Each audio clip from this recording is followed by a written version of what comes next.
know how the story of the Moors murderers Myra Hindley and Ian Brady ends, but what do we know of how it began? How did an ordinary working-class Manchester girl end up killing 5 children? Those who grew up alongside her, those who studied her mind, and the families of Myra's victims shed new light on her descent into darkness. Myra's dad said to my dad, "I've made a monster, John, I've made a monster." From their testimony, we've dramatized the events that turned her into an icon of evil, inseparable from Ian Brady. She was very submissive to him. Whether she thought she was getting the love she deserved, and that's what she thought love was, I don't know. Myra's childhood was toughened by a lack of love. Rather than having a soft and giving mother to kind of balance out the rather violent and domineering father, her mother was also combative. Myra encountered death at an early age. He was grey, he was white. I put my eyes into the coffin and I just looked away. Hindley's unpublished autobiography reveals intimate details of her relationship with Brady. It was clear to her from the moment that he pressed his mouth to her that he'd never kissed anyone before. He bruised her with his teeth. He hurt her. This is the story of a love affair turned toxic, of a couple withdrawn into a secret world, of perverted and violent fantasy made reality, and of how they devised a plan for murder which would draw 5 children to their death.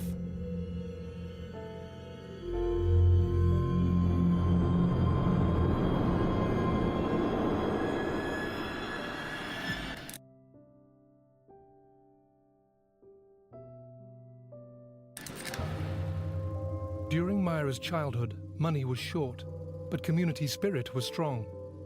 Born in 1942, she lived in Gorton, one of the poorest districts in Manchester. Liz Cummins, the cousin of Moore's victim Pauline Reed, lived just across the road. It was the happiest days of my life, growing up in Gorton. We had nothing, but everybody, it was like one big family. But for Myra, for anyone on those streets, violence was there if you went looking for it. Not everyone did. Not everyone stood their ground when they found it. Not everyone grew into a child killer. The area where Myra lived, which was near the monastery, was very small houses. You could hear everything that was said next door through the walls. They were, I suppose, what you call today slums. It got to the stage where we were all sleeping in the same bed, the girls as well. As they started getting old, we all had to sleep in the same bed until my gran and my granddad moved out, you see. That's how close we were. Your doors were left open, kids running out of everybody's houses, and that's the way it was, because nothing got touched. But this was post-war Manchester, and the heavy industry on which many families depended was in decline. People did argue. I remember dads even having arguments on streets and over kids, and then the dads never spoke and the kids got friends again. It was that type of community. Myra was a little bit older than me, but in the same group of friends. Myra was probably the loudest in the group, bold and brash. She and her younger sister Maureen were brought up by their mother Nellie and their father Bob, just back from the war. You would hear Nellie at the end of the street because she'd shout, "Myra! Maureen!" I think that's where Myra gets the loudness from. Tea's ready! Much of the information about Myra's childhood comes from Myra herself, when she was in jail. Her accounts should be treated with caution. She was seeking to make excuses, shape public opinion, and win release from prison. She described her childhood to Duncan Staff, a journalist given exclusive access to her papers and unpublished autobiography, in which she blames her father for the way he shaped her personality. She disliked him intensely. On the other hand, she could see herself in him. He was a tough man, a hard man. He'd fought in North Africa. And when he came home, he was working in a menial job doing manual labour. He simply wasn't able to cope with the adjustment.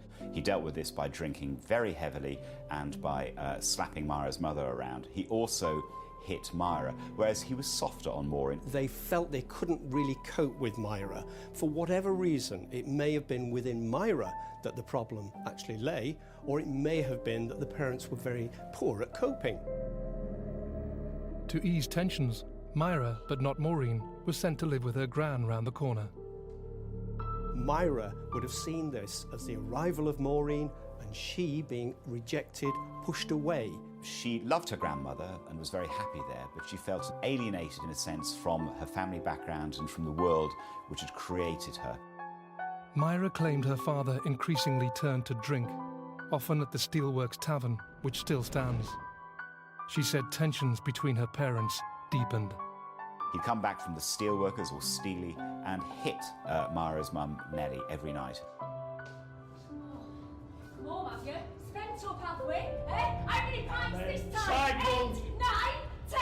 I can go out with a drink Oh, with you're the age. entitled, are you? Oh, we're entitled to eat what? Dinner? What are you going on about? You're probably useless. Get out of me. What are you doing? You're leaving sleep. I don't know where I'm from. Myra and her grandmother would wait outside and listen for the sound of raised voices and the start of a fight. Then they'd dash in and Myra would try and pull Bob off Nellie while her grandmother hit her father repeatedly to try and end the fight. Myra herself was often shouted at for her trouble.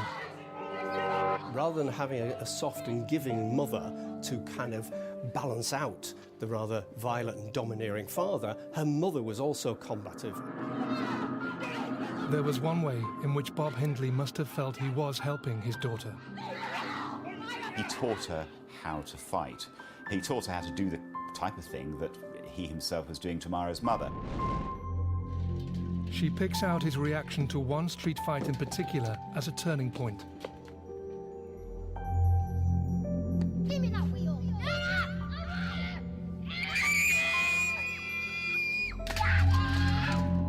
She recounts in detail the exchange that followed. What place is done? Myra expected her father to protect her and stand up for her because he was this powerful figure within her life. He did the reverse. You're going to sort it yourself because you're a big girl now, Myra. I'll tell you what, you're going to go out there, you're going to leather him, or I am going to leather you. Get out!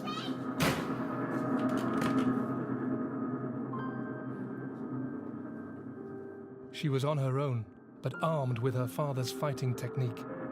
Decades later, she could still recall the exact sequence of blows. A left to the head, a right to the stomach, a left to the temple, which led to victory. She learned that dominating someone was an important part of establishing herself and her own self-worth. She'd done what her father had asked of her, and he ruffled her hair, he congratulated her, he gave her approval. And this is what Myra craved. She was rewarded by her father, who basically had created a loop within her to realise that you could influence the world outside by brutal force. Though Myra made much of this, her father wasn't unique. Mary Smith, who grew up nearby, is the widow of the man once married to Myra's sister, Maureen. If you came home and you'd been fighting, and the first question out of our mum's mouth would be, did you win? And if you didn't win, then you'd be sent out to go out and to win. And so you'd have to stand your ground, you'd have to do. Myra may claim to have been toughened by the lack of love from her parents, but it would be Ian Brady who would unleash her darkest desires. He, though, was still years away, and other tragic events awaited Myra before the two would meet.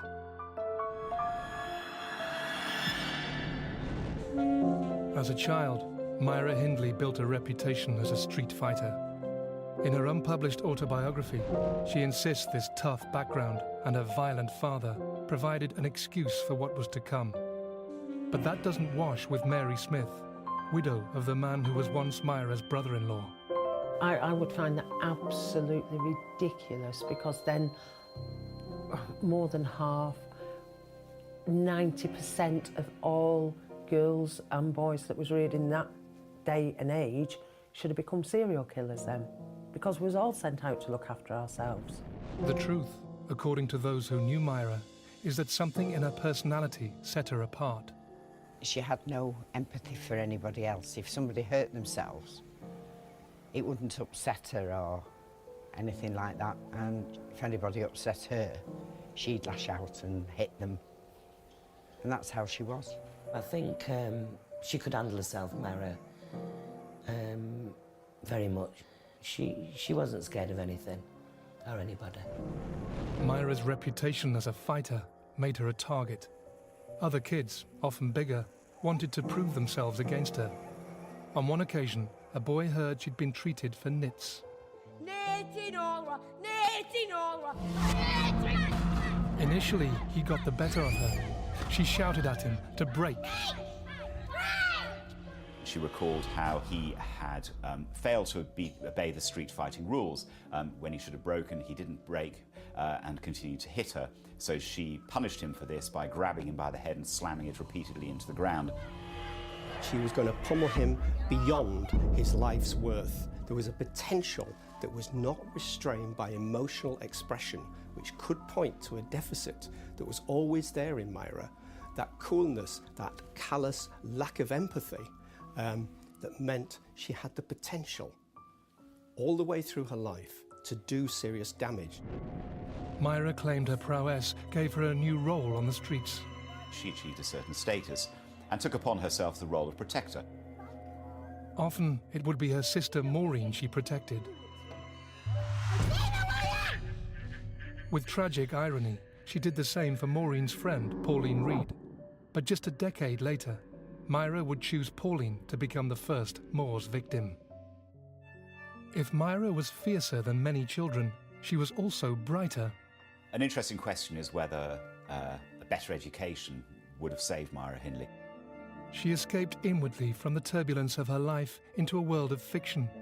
She'd shut herself away with the children's classics of the time, Beatrix Potter and Enid Blyton, then The Secret Garden and Swallows and Amazons.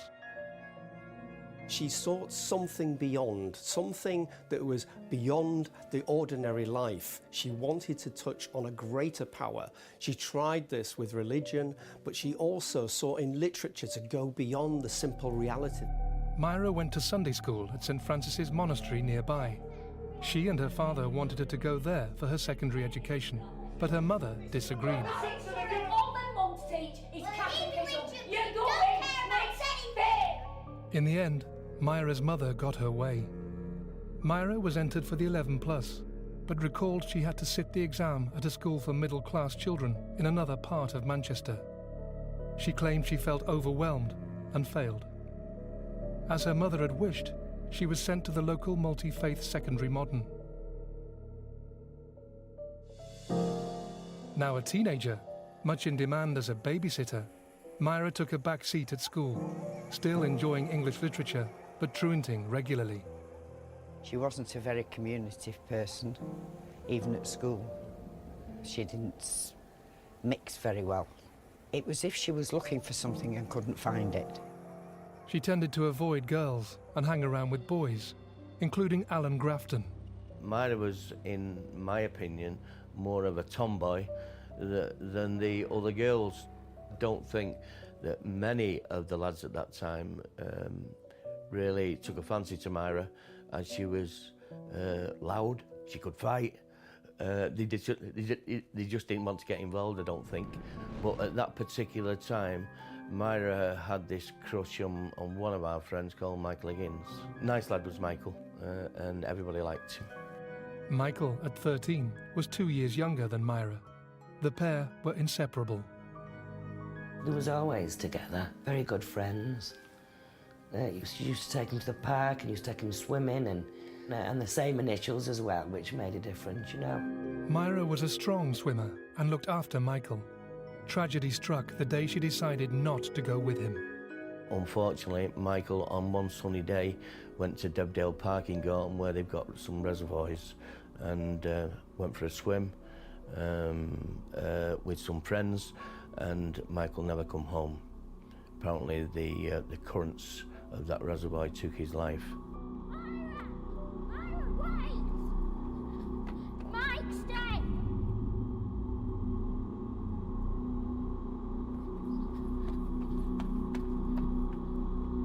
Michael, who'd been with 2 other boys, had swum far out from the bank and got cramp in the deep, cold water. Police frogmen recovered his body that evening. She was devastated about Michael's death. Everybody was devastated about him because he was a lovely lad. She felt that she should have been there. She said she would be there. She wasn't. She would have saved him if she was there. That's the scenario. That night, Myra climbed into bed with her gran. In a nightmare about Michael, she was diving underwater, trying to save him, grabbing his hair, but it was too short. And then she, too, was sinking, gulping lungfuls of water. Myra describes many nightmares and almost surreal moments where she felt she was reenacting the scenario of Michael's death, as if really trying to physically place her presence at the scene and do something about it. But she also had it as an obsessive, intrusive thought, almost as something which normal people would want to push away. But I think Myra actually saw this as a kind of vision of another world, a world in which she could perhaps almost do supernatural things. The following morning, I can remember everybody knocking on people's doors saying, Michael Higgins is drowned. And Myra was very, very upset about that, because Myra, I think, in all the girls, was the closest to Michael. Michael's body was laid out in his front room. His friends were invited in. He was grey, he was white. I put my eyes into the coffin and I just looked away, and I tried to get out of the house as soon as I could. I was that upset and shocked about seeing the body in the coffin that I've never been to see anybody else. Myra, too, was shown the body. She described in great and very unusual detail the sight of Michael lying in the coffin, the light falling on his face, and how she could see a sliver of his eye. It's very striking, this detail, this almost obsession with death. Michael's mother pulled the rosary beads from his fingers and handed them to her. Though Myra had blamed herself, after seeing Michael's body, her reaction to the death changed. It became something which fired up anger, which was directed at others, not at herself. She wanted to take out her feelings, her frustrations on others.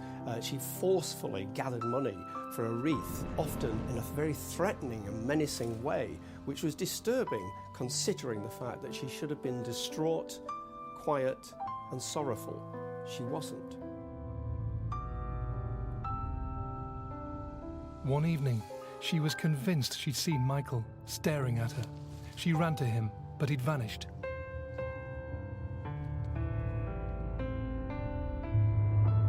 Detailed and vivid descriptions of death abound in Myra's unpublished autobiography. A dog she found decapitated by a railway line. A boy she watched bleeding to death after being crushed by a lorry. A cat torn in half by 2 dogs. The reason it was never published is that her supporters looked at this material. They saw that it in fact betrayed her. It did her damage because it showed that she was an unusual person who was familiar with and comfortable with scenes of extreme violence and death. After Michael's death, Myra immersed herself in religion. She became obsessed about it. She visited the church all the time. Once she'd focused on something, she'd locked onto it totally. But her friends felt she still hadn't found what she was seeking.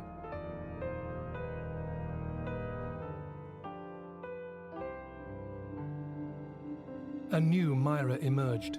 She left school, took a job as a typist, and infamously dyed her hair peroxide blonde.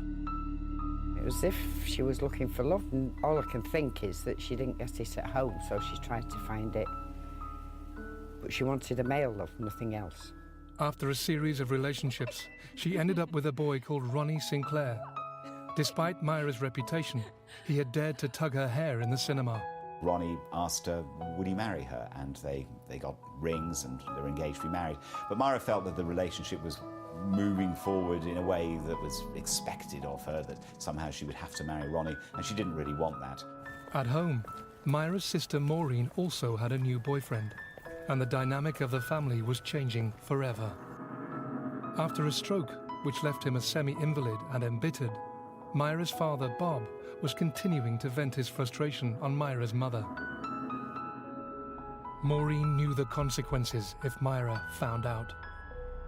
Maureen's boyfriend, David Smith, would later play a pivotal role in bringing the Moores murderers to justice.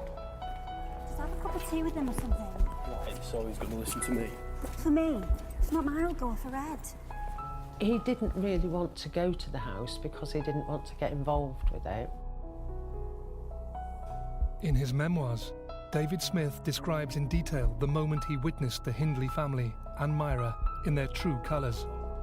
David, a 15-year-old, was being asked to soothe matters before Myra got wind of what had happened. He was too late. Davy went there just in time to see Myra enter the situation, marching in and immediately dominating the household and her father,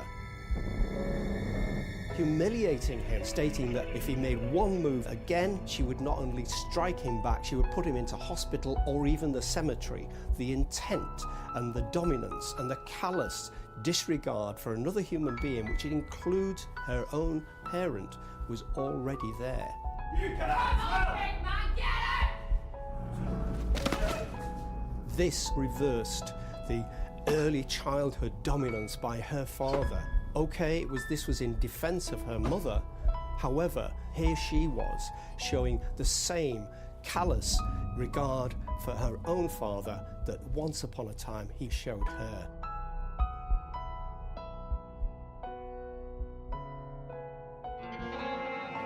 Years later, Myra described how she was feeling trapped at this time.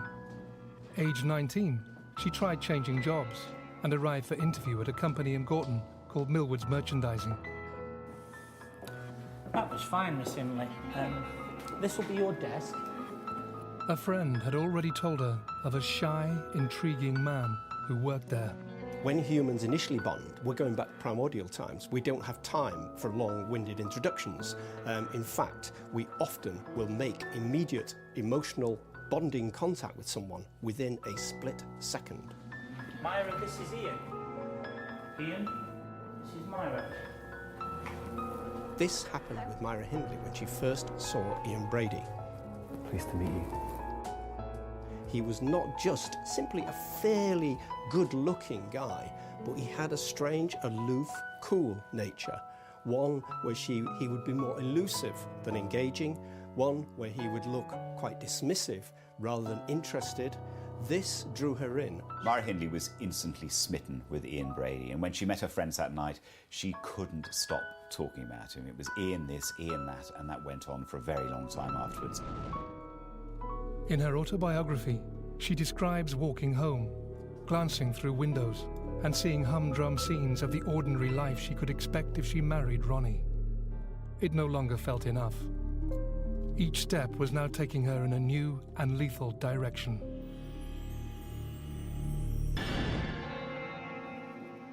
When Myra Hindley arrived for her first day at Millward's Merchandising in January 1961, she already knew what she wanted out of the job. It didn't immediately go to plan. In her unpublished autobiography, Myra Hindley wrote she was completely smitten by Ian, but she simply couldn't understand the way he responded to her. Thank you for your cooperation, etc., etc. She was used to boys who, if they fancied you, they immediately told you that they fancied you. Ian held himself completely aloof. Thank you, Miss Hindley. Myra Hindley in later life described this as him deliberately exerting controlling behaviour because she was trying to paint a picture of herself as somebody who was being manipulated by Ian Brady from the start. I'm not sure that's right, but there's no doubt that he was cold to her. To those who'd grown up with her in Gorton, it was clear Myra had moved on from her street fighting days. But her domineering personality remained. She used to stand outside Millwoods, and we'd be, me and my boyfriend, my husband, would be walking down Lemonzoom Road, and even though she knew you, she'd look through you. She wouldn't acknowledge that you were there. She just had a face of, looked like marble, stone, whatever you want to call it. To those who knew Myra, Ian, who came from Glasgow, appeared an outsider. She probably could have thought he was handsome, but he wasn't my type. He was older than her as well. He wasn't in our circle, if you know what I mean. Most people, you went around with people of your own age, not somebody a lot older than yourself. He was very posh. He used to look very smart. I'm not saying Gorton people didn't look smart, but he was overdressed for being in Gorton. I can always remember this lad in a corner with half a bitter and a war book. And eventually, that turned out to be Ian Brady. He had a motorbike and no kids had motorbikes. And Myra was interested in this lad on a motorbike. Like Myra Hindley, Ian Brady came from a poor working class background, but his background was even more difficult than Myra's. His mother was called Peggy and she was a tea shop waitress, and she got pregnant, it's rumoured, by a newspaper reporter in Glasgow. And she wasn't able to cope with the fact she had a young child and advertised him for adoption in a newsagent's window. So like Myra, he had a sense of dislocation, a sense of rejection by his family. Brady was fostered, and from an early age began stealing, acquiring a string of convictions. He was someone who actually gained pleasure and thrill from committing crimes, as opposed to simply profit. This was something that he was going to be doing for the rest of his life. Eventually, a court gave him a choice: go to a young offenders institution or join his birth mother in Manchester. In 1954, Ian caught the train from Glasgow to Manchester's Victoria Station. 6 years later, he met Myra Hindley at Millwoods. She soon saw another side to the cool, aloof Ian. At lunchtime, he'd go out to place bets and would later call the bookies to get the results. His betting name was Gorgonzola, later changed to Gorgon. And he was fine when he'd won, but when he'd lost, he just exploded. Oh, for Christ's sake! In these flashes of temper, Myra saw something that she was familiar with. It was the behaviour of her father. And on the one hand, it repelled her, but on the other hand, it was the familiar. It was something that she understood and knew how to deal with. So it didn't put her off him, and in an odd way, it drew her towards him. At other moments, when he did speak, it was not to take part in banter, but to expound ideas on philosophy and literature, making clear he was apart and superior. Myra was fascinated, but Ian appeared oblivious. It was not Ian that was actually trying to pick up on Myra or see a potential victim or a colleague here. It was Myra who pursued Ian, initially and for quite a long time. For a time, she effectively stalked Ian, borrowing her aunt's baby son and wheeling him up and down Ian's street, but she never saw him. Eventually, she decided to show Ian she too was interested in big ideas. She went to Gorton Library and found a book of Wordsworth poetry, which she remembered from school. She recalled in detail the conversations which followed.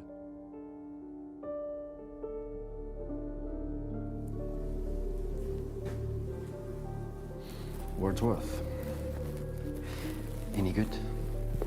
Marvellous, actually. Especially the long ones.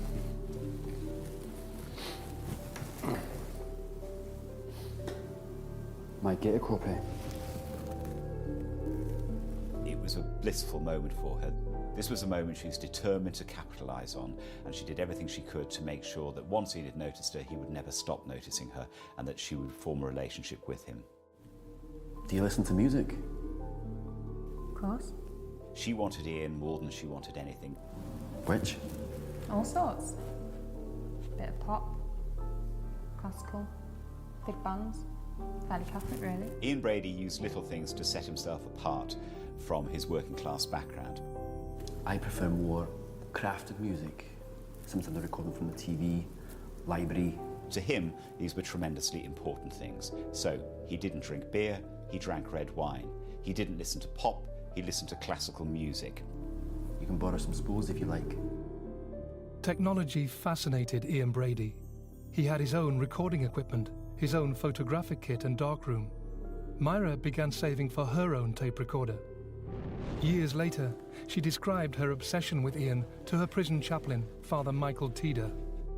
He introduced her to a different way of life. He took her really out of that very poor working class background that she was growing in, he showed her other things. I think he was probably an exciting man. She had locked her beam onto him. She had an unusual personality in that she became obsessed by things. She called off her engagement to Ronnie Sinclair, who was distraught. He rang her daily, but she was totally focused on Brady. In later years, she came to realise, and she wrote to me about this, that this was a critical moment in her life. Had she gone on, had she married Ronnie Sinclair, she would probably have grown up an ordinary mother in a working class area of Manchester and led a happy life. But it was not until the office Christmas party in December 1961, almost a year after she joined Millward's, that Myra Hindley's relationship with Ian Brady truly ignited. He asked her to dance. The Christmas party at Millward's Merchandise was a hard drinking affair. They were having a party in a pub. Myra was sitting by the edge of the dance floor, feeling a little bit unsteady, and then Ian staggered towards her. He asked her if she'd like to dance and pulled her to her feet, and they lurched around the dance floor with him trampling all over her feet, but it was the happiest moment of Myra Hindley's life so far. After the party, Ian suggested they go on for a drink. Then he walked her home. Am I coming in? No. My gran's don't mind you. Myra wrote in detail about her first kiss with Ian Brady. It was clear to her from the moment that he pressed his mouth to her that he'd never kissed anyone before. He bruised her with his teeth. He hurt her. This was a man who had never had any physical affection before. You have to go. You don't know how long I've wanted to do that.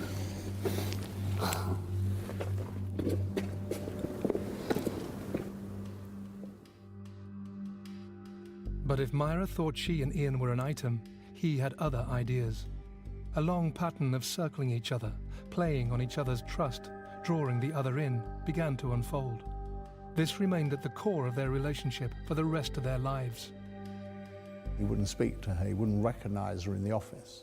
And then he would suddenly come back and then pick her up again and make a fuss of her and buy her things and take her out and make her feel special.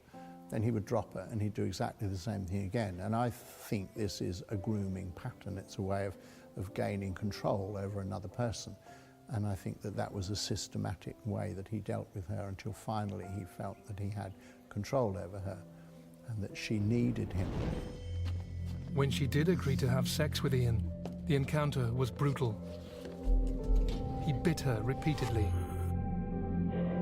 Rather than it be a warm, loving moment, she described in great detail to me how violent this was, how he was rough with her. Now, she was trying to portray herself as somebody who was irresistibly drawn to a man with a dark side. But whereas most young women are confronted with a boyfriend who was violent to them when they lost their virginity, they'd end the relationship, Myra didn't.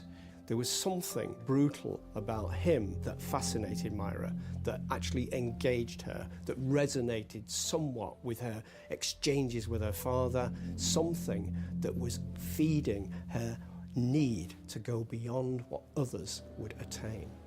Myra's acceptance of the dark side of his personality encouraged him to reveal more. Layer by layer, Brady drew her deeper into his fantasies. I think it was a downward spiral as far as she was concerned. Do you know how old I was when I killed my first cat? Go on. 10. He changed her. He groomed her, and it's a word which probably wasn't used at the time, but I think we know the meaning of that word now. Threw it from a tower block. Screamed all the way down. He had a script in his head, and he needed to get her to a point where she would help him to act it out. Didn't do that anymore, eh? Only hurt people now. It's on a higher plane.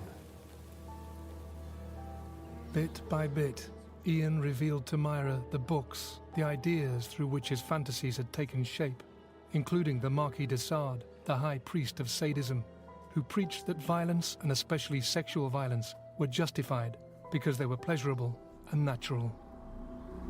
Do you know what I thought when I first read the Marquis de Sade? Found your soulmate? Ian Brady viewed dark abnormal behaviour as something that separated him from his working class background. So he was interested in the Marquis de Sade. He was interested in sadomasochism. This was very unusual. Now, Myra Hindley was able to enter into this world partly because she saw in Ian Brady a mirror image of her father. So where her father had beaten her from a young age, Ian Brady beat her during sex. So her childhood had, in a sense, prepared her to enter this world with Ian Brady. They withdrew into a private world, apart from a society whose rules they increasingly scorned. But those around them caught glimpses of how their relationship was developing. She was very submissive to him. Whether she thought she was getting the love she deserved, and that's what she thought love was, I don't know. But if he told her to stand on her head, she'd stand on her head. Myra, what do you look like, eh?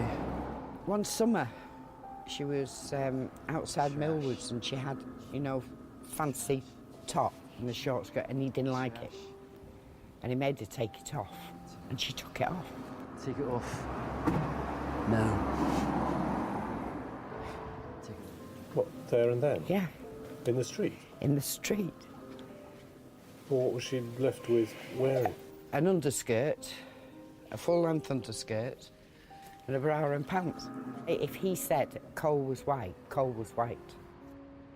And she got on the back of the bike without the clothes on.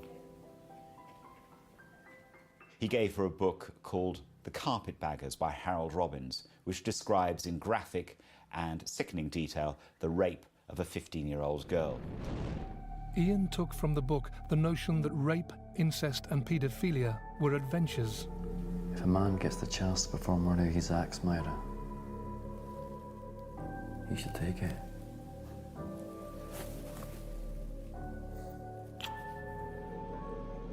The couple began to play out their dreams of violence. Although Ian had previously revelled in being cruel to animals, he now decided to become their protector. The couple would read reports of people guilty of animal cruelty, then go on vigilante trips, taking revenge. Ian could justify just being basically vicious and damaging and sadistic towards the people who were supposed perpetrators of this. Ian would give those responsible a beating or throw a brick through a window. He and Myra were constructing a world where they did to others as they wished. With each new venture, the next step became imaginable. Many would suffer as a result.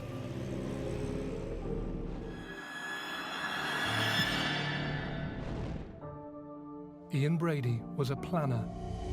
To his fantasies of violent crime, he brought meticulous forethought. But he needed Myra Hindley to make his most horrific fantasies real.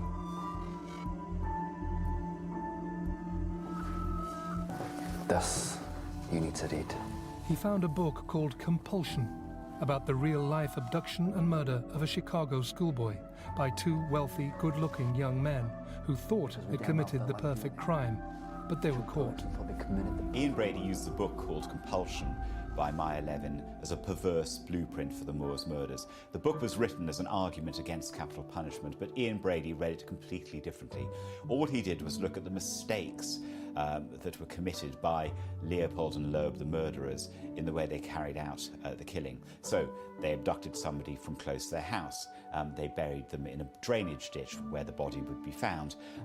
When they burnt the face with acid, they didn't do it properly so the victim could still be recognised. He saw their efforts as being futile, immature, error-ridden, and not having the great foresight that he himself thought he had. They were seen at the abduction, left blood at the murder scene, hid the body but not properly. Idiots. Years later, Myra described the conversation. It's not how you do it. You plan. You need to make sure the body is never discovered. They outlined a plan for Myra to wear a disguise and pick up a child. They'd then drive to Saddleworth Moor, where the child would be raped, murdered, and buried. No. This is gonna be the perfect murder. And you are gonna help me.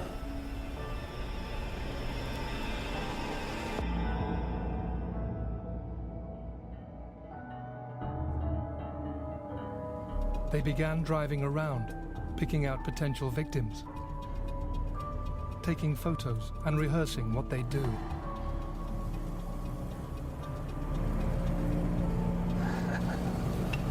No answer to that.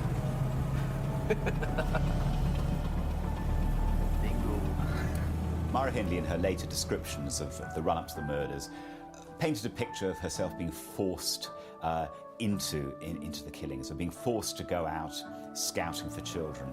But this went on over a period of time, and it's striking that she didn't pull out, she didn't walk away. The idea of the perfect murder became part of their sex life. As time went on, what had started as a fantasy became a real possibility. But at this point in Myra's account, she claimed she needed one final push towards murder, and that one day she got it. This is her version of what happened. She wrote how one night she began to feel unwell. She became drowsy, and then she woke up with an appalling hangover. And it transpired that what had happened was he drugged her using her grandmother's Nembutal tablets, and had then raped her and photographed her and bitten her. That will be the sleeping tablets. What sleeping tablets? Your gran's. Completely out of it you were, off with the fairies. You bastard. Why'd you do that? Because you're mine. You're out cold. Because I could do whatever I wanted.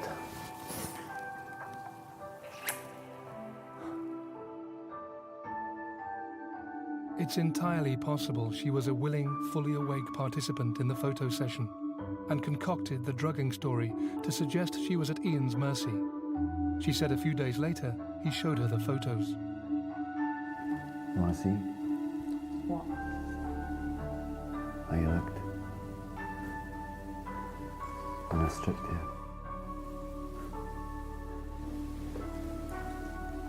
You were out cold. Myra claimed she was so scared she wrote a letter to be given to the police if she disappeared. She said her body would be found in a shallow grave on Saddleworth Moor, but there's no further evidence of the letter, and she said she later retrieved and destroyed it. There's a question as to whether that letter ever existed or not. Was it a real letter, or was it simply her trying to portray herself once again as a victim, once again as somebody who didn't really want to carry out these killings? But there's no getting away from the fact that she did carry on, she kept the relationship with Ian Brady going, and she did help carry out the Moors murders. The only explanation for her going through with this was that she had actually swallowed the whole idea of Ian's aims in life, that his philosophy was okay, but also that she was completely on the side of Ian and therefore safe from being a victim. It was a very scorpion-like relationship between Myra and Ian, in that, as it were, one would not particularly want to turn their back on the other in case that rather vicious and sadistic character could turn on them and they could become the victim. The pair were now in this together. Next time, how Myra helped plan and cover up the deaths of 5 children with military precision. We reveal her role in the abduction, rape and murder of each child victim. My dad said that Myra's done a murder in Attersley and there's more bodies on the moors. And my mum said, that's where our Pauline is then. And Bob said, yeah, I've made a monster. I made a monster Maggie. And we tell the stories of the ones that got away, including the teenager they trusted too much, who would witness their final murder and bring about their downfall.